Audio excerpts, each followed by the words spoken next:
দেশ এবং দেশের বাইরে যারা আছেন আমার হৃদয় বড় ভালোবাসা নেবেন। আমার তন্মন ভাই তার পরিবার সহ আজকে আমার থেকে ক্রাউন অ্যাথলাট নিল 2016 মডেলের বাইকের রেজিস্ট্রেশন। কি বলবো, আসলে তারা এক কথার লোক। আসছে শুক্রবার দিন না তন্মন ভাই? আসো বাদ বাকিরা তন্মন ভাইতে শুনি, এটা পুরা ইয়ে হবে। তন্মন ভাই একটু যা কীভাবে আমার কাছে আসছেন? আমার আন্টি আসছে, ওনার বোন আসছে, উনিও মনে হয় আন্টি, আমার বোন মনে হয় 2 বোন, ওটা ভাই। আচ্ছা যাই হোক, শুনি কীভাবে আসছেন তন্মন ভাই, একটু জোরে বললেন।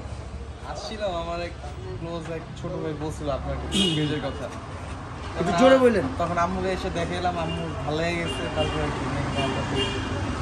কম দামে পাইছেন কিন্তু, আর সত্যি কথা খুশি আমি, স্যাটিসফাই। ভাইয়া আমার গাড়ির সাথে এক্সচেঞ্জ করছে, আমার প্রিমিও গাড়ির সাথে, ওনার প্রিমিওটা খুব সুন্দর, অনেক সুন্দর গাড়ি। তো যারা আছেন, আমি বাপমার কথা বলে আপনার কেমন লাগে? প্রত্যেকটা ছেলের কি বলা দরকার? আন্টি যে আমি বাপমার কথা বলি, আপনাদের কেমন লাগে?